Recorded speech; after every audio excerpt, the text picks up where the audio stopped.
Assalamualaikum warahmatullahi wabarakatuh. Oke, teman-teman semuanya, alhamdulillah ya kita sekarang menuju ke materi dari manajemen industri pangan yang terakhir tentang ISO 17025 sama ISO 22000 gitu. Loh, tapi kok judulnya kayak gini, Bu? Ya, ini ya hanya pengantar pembukaan gitu ya. Bagi kalian yang kemarin sudah dapat materi ISO 9001, insya Allah sudah akan lebih paham gitu ya. Sedangkan teman-teman yang mungkin gak ikut kuliah offline saya, dan juga mungkin cuma baca PPT ya, saya cuma berharap semoga bisa paham juga gitu ya. Jadi seperti yang di video sebelumnya saya juga sudah bilang, intinya ISO 9001 itu adalah isinya persyaratan sistem manajemen mutu gitu ya, yang menjadi persyaratan sistem manajemen bagi standar sebuah organisasi atau sebuah perusahaan gitu ya. Yang lainnya yang biasa digunakan, intinya seperti itu. Nah, standar lain yang mempersyaratkan sistem manajemen mutu. Jadi teman-teman kadang ya kok misal teman bapak kalian itu punya perusahaan besar gitu ya, dia pasti dalam sistem manajemennya menerapkan ISO 9001 itu pasti. Nah, sedangkan misal perusahaannya ingin ekspansi gitu ya, jadi karena perusahaannya punya lab sendiri misal, atau misal Umus mau punya lab sendiri gitu ya, ini mau bikin lab baru, itu butuh yang namanya ini penerapan ISO 17025, yaitu karena dia tentang sistem manajemen mutu, laboratorium, pengujian, dan kalibrasi. Jadi kok kita misal mau bikin lab gitu ya di perusahaan kita, atau di Umus misal mau dibikin lab baru, nanti kalau mau diuji labnya pasti harus menerapkan ini, ISO, harus menerapkan sistem ISO 17025. Nah, tapi sebelum punya ISO 17025, sebelum punya ISO 22000, kalau soal pangan gitu ya, harus menerapkan dulu ISO 9001. Jadi gampangannya ISO 9001 itu kayak basicnya teman-teman gitu, yang harus diterapkan.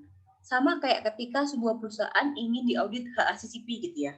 Dia nggak akan pernah bisa diaudit HACCP, nggak akan pernah bisa menerapkan HACCP kalau belum menerapkan GMP kayak gitu ya, sama. Jadi ibaratnya nggak akan nih bisa perusahaan menerapkan ISO 17025 kalau untuk laboratorium, nggak bisa juga menerapkan ISO 22000 dalam hal keamanan pangan kalau misal perusahaan tersebut, lembaga tersebut, organisasi tersebut gitu ya, belum menerapkan yang namanya basicnya, yaitu ISO 9001 seperti itu.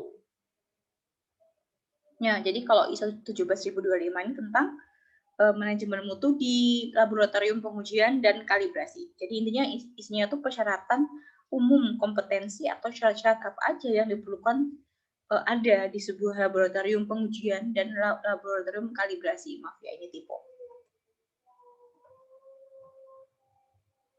Ya ini ya, misal intinya biasanya kalau di sebuah industri atau di sebuah ya perusahaan yang sudah cukup besar, gitu memang biasanya ya ini ya ada quality assurance cycle-nya itu siklus pengecekan kualitasnya dari QA atau dari QC itu ya gini ya, harus ada dari pihak pre-analitiknya, pertama dari orangnya atau personalnya dulu yang berkompetensi dalam bidang tersebut pengujiannya.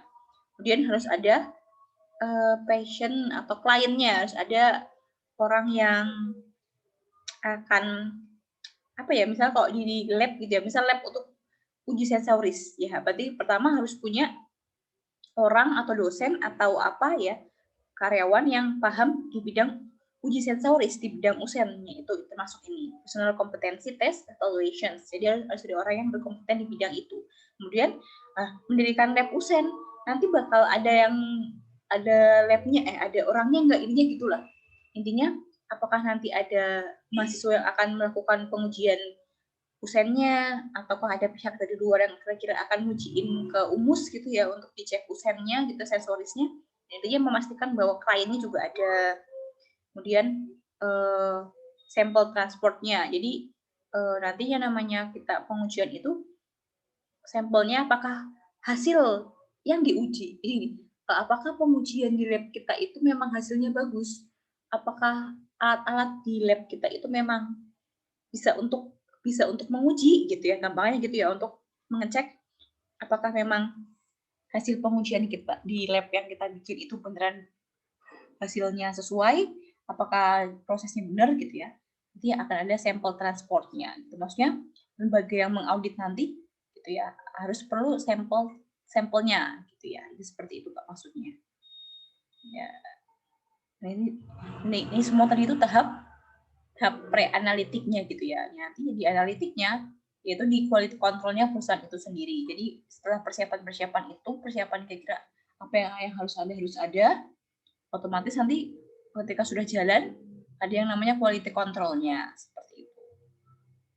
Ini post analitik ya, harus dilakukan record atau pendataan, pendokumentasian. Ini jangan lupa ya, karena kalau mau diaudit otomatis harus ada bukti-buktinya, harus ada dokumentasinya tadi ya, seperti yang sudah saya sebutkan di materi sebelum-sebelumnya.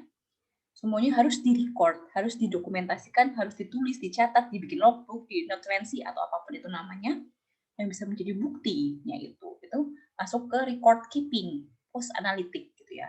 Dia adalah siklus dari cycle dalam penerapan quality assurance gitu ya teman-teman ya. Nah, ISO 17025 itu sendiri ya intinya ya ini ya syarat-syarat yang harus dipenuhi oleh laboratorium pengujian jika ingin mendemonstrasikan pengoperasian sistem manajemennya apakah kompeten sama untuk apakah benar-benar bisa menghasilkan hasil uji yang benar, yang absah, yang benar, yang valid gitu ya. Laboratorium pengujian yang memenuhi persyaratan ISO 17025 akan mengoperasikan sistem manajemen untuk kegiatan pengujian yang memenuhi prinsip-prinsip ISO 9001. Teman-teman maaf ya kalau agak berisik gitu ya.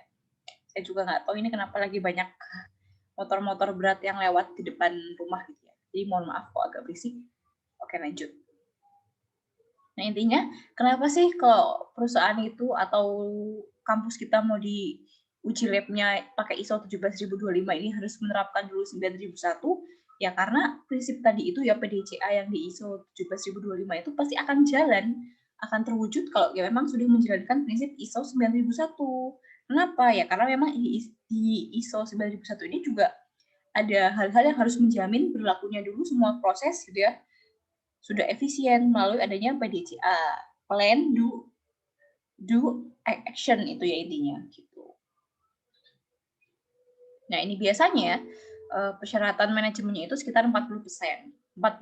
Jadi kayak untuk menjamin itu ya menjaga konsistensi pengembangan kemampuan teknis perusahaan atau lembaga tersebut dalam menyimpan dokumen-dokumen. Jadi intinya administrasinya lah gitu ya. Itu harus 40%. Maksudnya biasanya persiapannya itu 40% di dokumen-dokumennya. Nah, sedangkan 60%-nya biasanya di teknisnya. Misal kemampuan teknis dalam labnya itu bisa menjalankan pengujian nanti itu seperti apa? Apakah ada orang-orang yang berkompetensinya di bidang itu yang untuk bisa bantu nge-lab, yang bantu ngujiin, intinya semacam itu ya. Nah ini persyaratan standar ISO 17025 seperti biasa, pertama ada ruang lingkupnya, kemudian klausul kedua tentang acuan normatifnya, klausul ketiga tentang istilah dan definisinya, klausul keempat tentang persyaratan manajemennya, yang terakhir tentang persyaratan teknisnya. Ini ya kurang lebih isi gambaran klausulnya.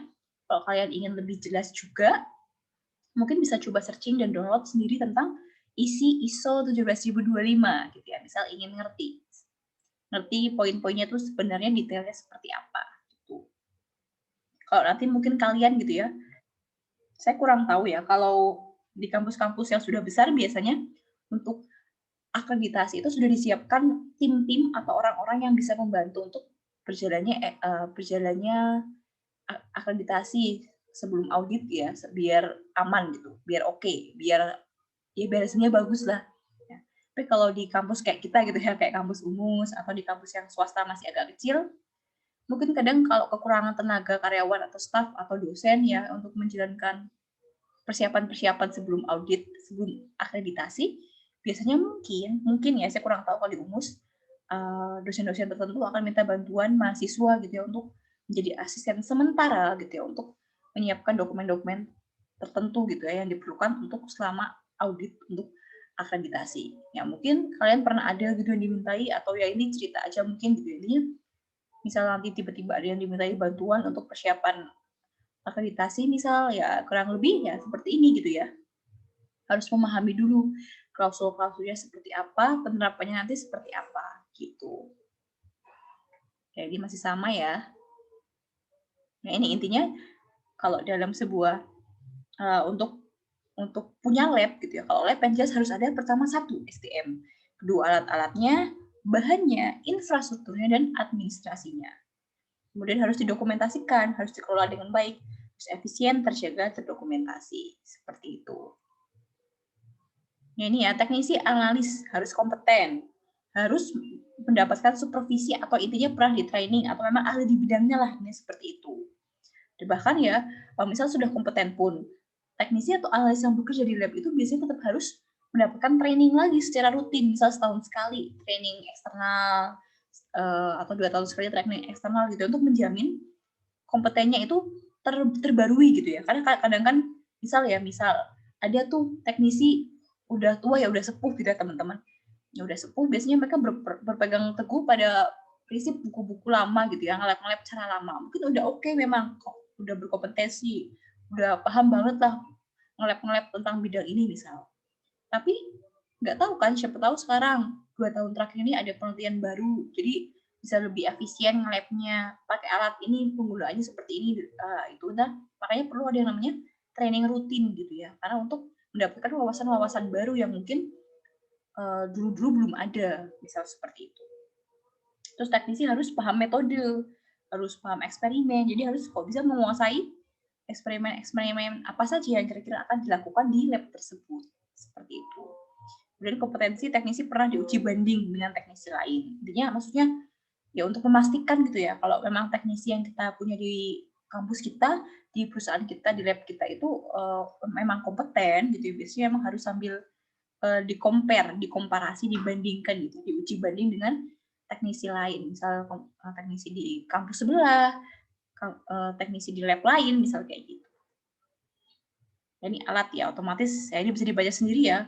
Kalau misal lab analisis kimia di UMUS misalnya, itu harus ada ini nih, apakah ada manual instruksi kerjanya. Pokoknya poin-poin 1 sampai 10 ini harus ada gitu ya. Harus ada manual kerjanya, ada instruksinya, ada tentang nanti penggunaan logbooknya, harus disediakan buku logbook. Jadi siapa saja yang pernah pakai, biar ya misal pernah ada yang rusak, pernah apa gitu ya, bisa terdeteksi, atau memang bukti juga kalau memang alat itu dipakai gitu ya. Terus bukti kalibrasinya pernah diuji secara rutin enggak, petunjuk perawatannya gimana, bukti-bukti perawatannya mana gitu ya. Intinya kayak gitu, sejarah perawatan alat. Pokoknya yang penting terkait alat ini harus didokumentasikan. Nanti kalau di audit ini semua harus dicek gitu ya teman-teman. Lulusan dari segi alat ini kok dari segi bahan bisa dibaca juga ya. Apakah laboratorium menguji menggunakan sesuai standar gitu ya? Apakah standarnya itu yang relevan misal gitu ya? ISO 17025 tadi itu yang terbaru tahun berapa ya teman-teman? Saya juga lupa tadi. Ya intinya misal ISO 17025 itu yang terbaru tahun 2015 gitu ya. Nggak bisa kita pakai ISO 17025 yang tahun 2008 gitu ya, nggak boleh, itu sudah ada luarsa, pasti ada pembaruan poin yang mungkin akan berbeda. Jadi harus terupdate, kita harus pakai standar yang terupdate gitu ya. Kemudian bahannya, ada bahan lain nggak yang digunakan sebagai standar yang dipakai di lab kita gitu ya. Harus ada bahan yang standar gitu ya, nggak boleh bahan yang ecek-ecek gitu ya. Walaupun maksudnya gini, bukan berarti yang murah itu nggak standar ya, pokoknya misal ya ada apa ya, misal ada media enzim apa, media agar apa gitu, harus pilih yang sudah teruji lah intinya kayak gitu. Mungkin nggak yang mahal-mahal ya kayak merek Match atau apa yang mahal-mahal gitu ya. Ini jelas teruji lah, sudah terstandar mendunia gitu intinya. Misal dulu waktu saya tesis gitu ya, saya nge-lab pakai media agar kan, pakai banyak media agar spesifik. Ada media khusus untuk E. coli gitu, bakteri khusus, media khusus untuk salmonella dan macam-macam itu pakai dari misal mereknya Himedia atau mereknya Merch gitu ya, atau mereknya TM Media, pokoknya media-media yang sudah teruji lah memang bagus gitu untuk pertumbuhan mikrobia misalnya semacam itu. Jadi kita harus menyediakan bahan-bahan yang ya memang bagus untuk nge-lab gitu ya, seperti itu. Dan nomor 4 ya, apakah hasil analisa dibandingkan dengan nilai standar gitu. Kita harus punya standarnya pembanding nanti. Apakah hasil yang kita ujikan di lab itu kira-kira sesuai nggak ya gitu. Pokoknya biasanya ada standarnya, misal pengujian gula kan ya, gula reduksi atau apa kan kadang juga ada kurva standar apa ya, apa itu biasanya ada standarnya, itu harus punya lab, harus menyediakan gitu ya, dan semacam itu. Nih, kondisi lingkungan bisa dibaca sendiri ya, harus ada tempat untuk penyimpanan atau pembuangan limbah, harus ada pengkondisian bagaimana penyimpanan alat-alat ujinya, harus ada ruangan yang khusus untuk pencegahan kalau ada kontaminasi silang atau pencegahan kalau ada kecelakaan, harus ada alat apa gitu ya, misalnya harus ada P3K, harus ada pemadam kebakaran atau apa semacam itu.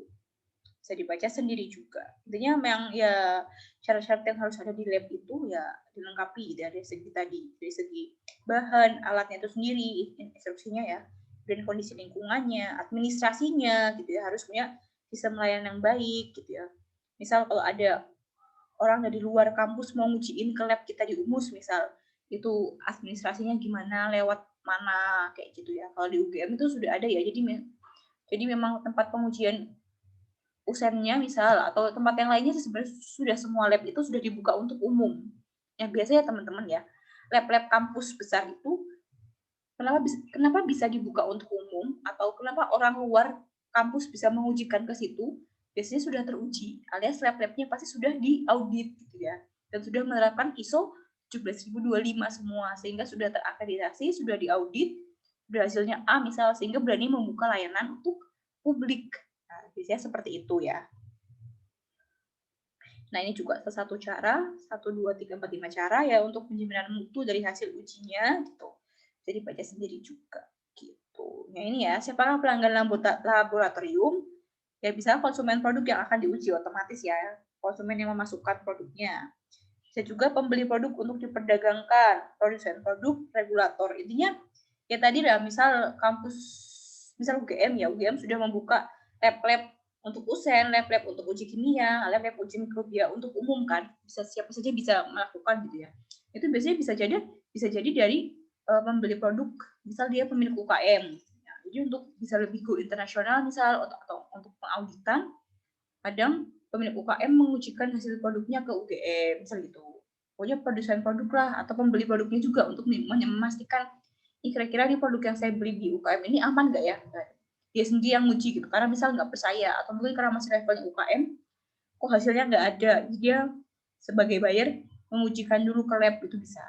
Atau karena kita dari pihak pemerintah misal ingin ngerti apakah memang produk-produk UKM ini hasilnya sudah dapat dipercaya semua untuk bisa diekspor, nanti pemerintah mengujikan gitu ya. Misal lembaga pemerintah terlalu yang di maksudnya lab-lab di pusat mungkin terlalu penuh, bisa diujikan di kampus-kampusnya terdekat aja yang punya lab terstandar, misal seperti itu. Nah ini ya, jadi nanti itu dalam sistem penilaian kesesuaiannya,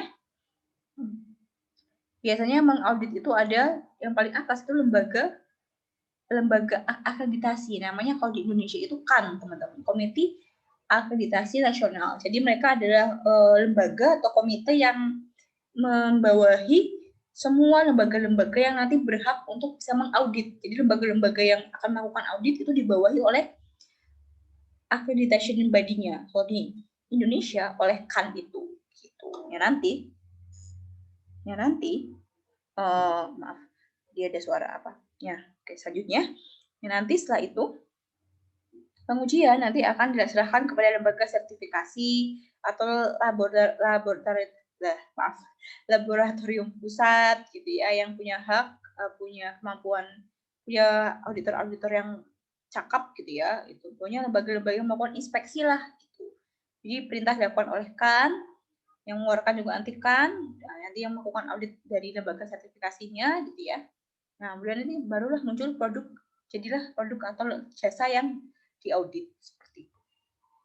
Apakah lulus, apakah hasilnya A atau B atau masih jelek gitu ya. Ya, ini teman-teman. Jadi, ini pengetahuan secara umum. Kalau misal ya, Rois kan, Rois misal punya produk roti, dia pengen ekspor gitu kan, pengen ekspor keluar gitu. Ya, misal rotinya Rois itu sudah halal Indonesia, halal MUI, juga sudah GMP Indonesia gitu ya. Tapi mau diekspor ke Jepang, yang kadang itu ada kendala di Jepang itu tetap aja sulit menerima atau harus melakukan sederetan uji dulu gitu di lembaga Jepangnya. Gitu. Karena apa? Karena kadang nomor BPOM Indonesia belum tentu standarnya sama dengan yang Jepang. Dan mungkin juga halalnya Indonesia mungkin berbeda standar dengan halalnya Jepang, misal seperti itu. Jadi kadang harus ada yang namanya MRA, yaitu Multilateral Recognition Arrangement. Ya gampangannya MRA ini adalah proses untuk membuat produk yang kita ciptakan di negara A bisa diekspor masuk ke negara B. Misal seperti itu.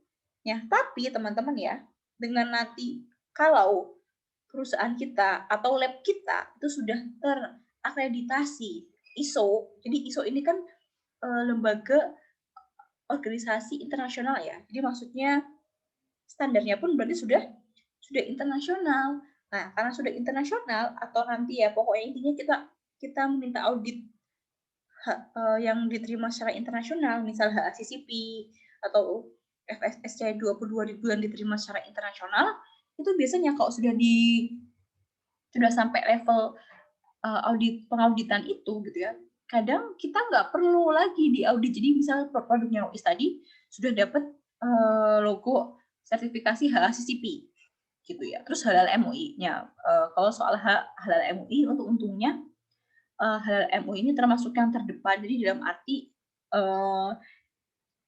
kalau sudah halal MUI, insya Allah hampir semua negara bisa menerima gitu ya. Apalagi kan negara-negara lain itu bukan negara Islam gitu ya, jadi nggak masalahnya. Tapi masalah lain itu di keamanan pangannya gitu ya. Biasanya kalau cuma BPOM Indonesia gitu ya, mau diekspor itu nggak bisa.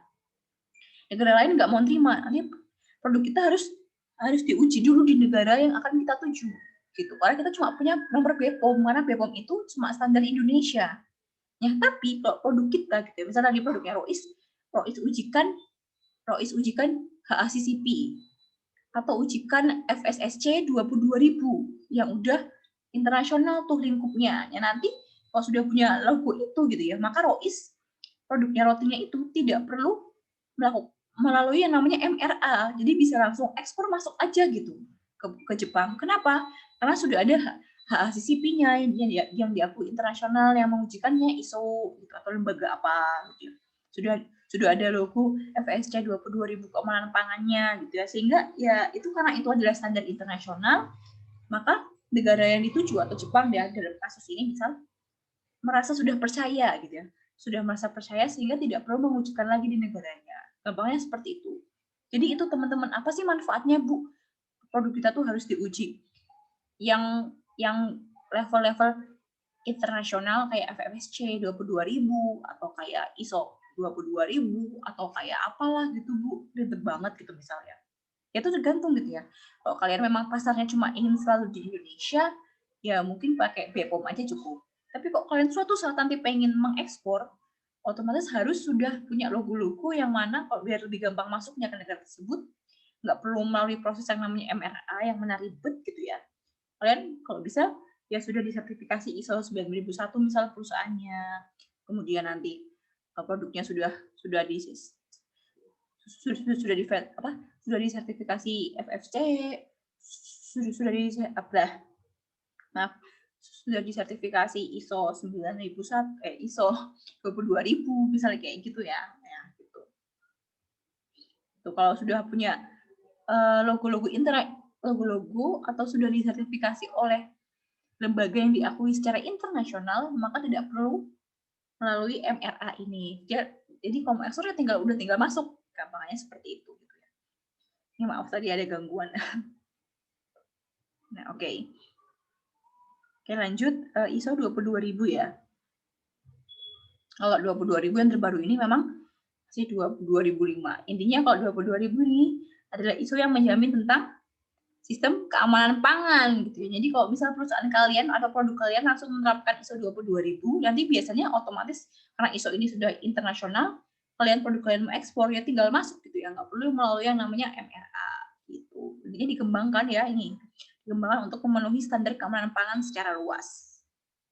Ini untuk lingkupnya detailnya gitu ya, saya nggak akan bacain satu-satu, kalian bisa baca sendiri, mungkin akan lebih efektif gitu ya. Yang jelas pendekatannya tuh pakai kodeks CCP internasional. Kalau kodeks kan tuh ini ya, peraturan internasional, guidance internasional. Jadi pasti sudah, ya makanya ISO ini sudah bisa mewakili untuk nanti produknya diterima oleh dunia internasional secara umum gitu ya. Karena ya standar yang diacu atau dipakai di seluruh dunia, misal kodeks ini gitu. Ini ya tadi kalau kalian searching ISO 22000 nanti ya klausul-klausulnya ada 8 klausul gitu ya. Nah ini yang penting-pentingnya nih, misal klausul 4 tentang persyaratan umum, klausul 5 tentang tanggung jawab manajemen, klausul 6 tentang manajemen sumber dayanya, dan seterusnya ya. Ini bisa dibaca sendiri gitu. Nah, ISO 22000 ini secara tidak langsung adalah HACCP teman-teman gitu. Jadi beda ya, ISO 22000 itu HACCP. Nah, nanti kalau kalian searching ada juga yang namanya FSSC. Tapi saya lupa, maaf ya, FSSC 22000 apa FSSC apa gitu ya. Pokoknya ada juga yang namanya FSSC ini. Jadi yang menguji, yang membuat bukan ISO, lembaga internasionalnya bukan ISO ya. Kalau ISO kan ini ya, HACCP. Jadi produk keluaran ISO 22000 dalam hal menjamin keamanan pangan itu HACCP gitu ya. Ya, tapi kalau FSSC itu bukan ISO yang mengeluarkan, tapi intinya sama-sama sudah diterima secara internasional gitu dan sudah sangat diakui juga.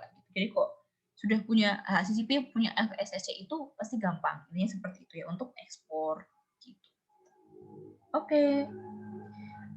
Sekian ya materi untuk yang materi terakhir kita. Semoga materi ini mencerahkan kalian dan kalian paham gitu ya. Nanti materinya akan saya upload di Google Classroom gitu. Untuk materi ini untuk khusus ISO 17025 sama 22000 belum masuk gitu ya, belum masuk ke UAS, nggak apa-apa, hanya untuk pengetahuan aja seperti itu ya. Tapi yang jelas nanti soal UASnya tentang audit ya, hasil audit kalian harus tentang ISO, lebih ke tentang ISO 9001 gitu, karena ISO 9001 itu lebih ke basicnya seperti itu ya, lebih ke situ. Jadi ntar kebanyakan studi kasus, gampangnya seperti itu. Oke, sekian materi dari saya. Terima kasih ya bagi yang sudah mengikuti dari awal sampai akhir. Semoga bermanfaat. Wassalamualaikum warahmatullahi wabarakatuh.